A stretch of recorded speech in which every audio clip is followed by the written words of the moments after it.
déjà vu une agression sexuelle sur un plateau. Ça m'arrive souvent de faire des renforts sur des films où, à part des mecs de la sécu, je suis la seule personne noire. On va toujours te proposer de porter ton matériel, cette caméra est beaucoup trop lourde pour une femme, tu ne dois pas la porter.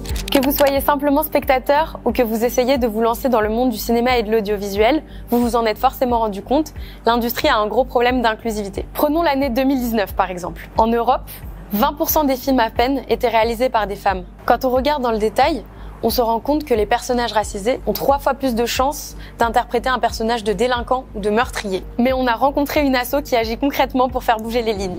On a échangé avec Kaname, fondateur de Divé+, et avec les membres phares de l'association. Ils nous ont expliqué en quoi consiste leur projet. Alors Divé+, c'est une association qui a été créée pour promouvoir la diversité et l'inclusion devant et derrière la caméra dans le monde du cinéma et de l'audiovisuel. Pour atteindre cet objectif, Divé+ a créé un système de mentorat et organise des talks et des ateliers. On a pu assister à une session d'initiation au cadrage. Vous n'avez pas nécessairement la possibilité d'avoir la caméra et les acteurs en champ de vision. Donc c'est pour ça que c'est important que tout le monde ait un bon retour. Assistant caméra et membre de l'asso, Taou et Mazarine leur dévoilent les coulisses d'un métier parfois difficile d'accès.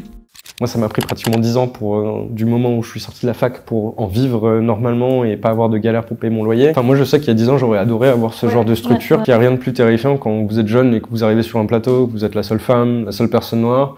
Si quelqu'un vous fait une remarque, vous n'êtes pas sûr que vous aurez quelqu'un qui vous soutiendra face à la personne qui vous a fait cette micro-agression ou cette remarque carrément raciste ou sexiste. C'est agréable du coup de pouvoir transmettre à des personnes qui n'ont pas la possibilité de le faire parce qu'elles sont catégorisées. Et ça m'arrive souvent de faire des renforts sur des films où, à part des mecs de la sécu, je suis la seule personne noire sur une équipe de 150 personnes. Donc, je vois pas comment ça peut encore arriver.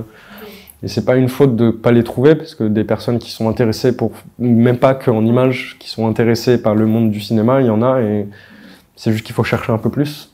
Pendant l'atelier, on est frappé par la diversité des profils. Certains jeunes sont diplômés d'écoles de cinéma, ont une longue expérience professionnelle, tandis que d'autres découvrent le métier. Donc moi, je suis en 3e année de licence de cinéma et j'ai constaté qu'il y avait très peu de diversité malheureusement. Et on n'a pas forcément tous accès en fait aux écoles, donc c'est super en fait, c'est une superbe initiative d'IV+, du coup. J'ai commencé à Alger, en Algérie, dans une école de cinéma. Après 3 ans, donc je suis venu en France, donc c'était très compliqué. J'arrive pas à me mettre dans un réseau. Je sors de 6 ans où j'étais salariée dans une entreprise, dans une agence de pub, en tant que cadreuse et monteuse. J'avais pas fait d'école du tout, donc j'avais pas tout ce bagage technique. En plus de ça, je suis une femme. On va toujours te proposer de porter ton matériel, cette caméra est beaucoup trop lourde pour une femme, tu ne dois pas la porter. Je pense qu'on va un petit peu tous rester en contact quand quelqu'un aura besoin d'un 3e, un second, quoi que ce soit.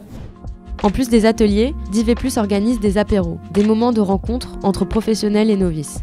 Ces apéros peuvent permettre aux jeunes de trouver un futur mentor. Le mentorship est une idée de Kaname, il nous l'explique. J'ai eu cette opportunité de faire une série sur Netflix qui s'appelle Top Boy. Tout de suite après, Netflix est venu me demander est-ce que je peux pas faire le mentorship pour devenir mentor de quelqu'un, pour que cette personne ait une opportunité pour apprendre. Netflix était déjà suffisamment organisé pour avoir un budget réparti pour. Donc j'ai fait le casting sur Instagram où je croyais qu'il y aurait 30 personnes qui vont répondre. En 24 heures, j'ai reçu 1000 mails. Ante Bell nous a envoyé un message en direct de Londres. Salut mademoiselle, I am Kaname's mentee on Block 2, Season 3 of Top Boy, and showing you what it's like to be a mentee. So Kaname, what are we doing at the moment?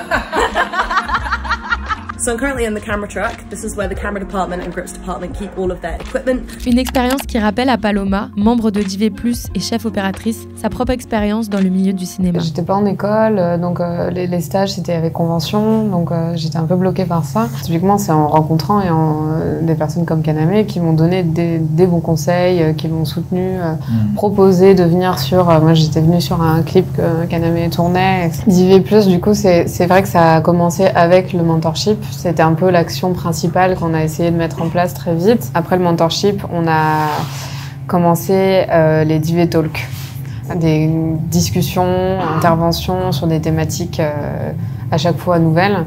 Nicolas et Flavien, chef opérateur et créateur du guide LGBT de Divé+, nous expliquent pourquoi ils ont rejoint l'asso. Des blagues homophobes, notamment de la part de certains membres d'équipe souvent âgés. Un électro qui se baisse pour ramasser quelque chose au sol et un de ses collègues qui arrive derrière et qui mime une relation sexuelle, voilà, c'est proche d'une C'est toujours agression gênant d'être sexuelle. la personne qui est en mode ah c'est pas drôle, en mode ça fait rabat-joie et tout, Voilà. on peut plus rien dire. Et pareil, j'ai déjà vu une agression sexuelle sur un plateau, parce que j'ai trouvé ça aberrant. Ils ont créé une feuille de service inclusive, un document de travail rappelant que la vigilance face aux violences est aussi importante pour l'organisation d'un tournage que des horaires ou que la liste des acteurs sur le plateau. La feuille de service, c'est la feuille qu'on reçoit chaque veille de tournage. Et donc sur cette feuille de service, on peut intégrer des messages. Il était question d'établir un peu dès le début, avant le tournage, le fait qu'il n'y aura pas la place pour des discriminations, quelles qu'elles soient. Pour résumer, Div+, c'est des ateliers, du mentorship et des talks. C'est accessible à toutes et tous et si vous souhaitez les rejoindre, ça se passe sur leur page Instagram. C'était notre premier reportage sur Mademoiselle. On espère que ça vous a plu et on vous dit à bientôt sur notre chaîne.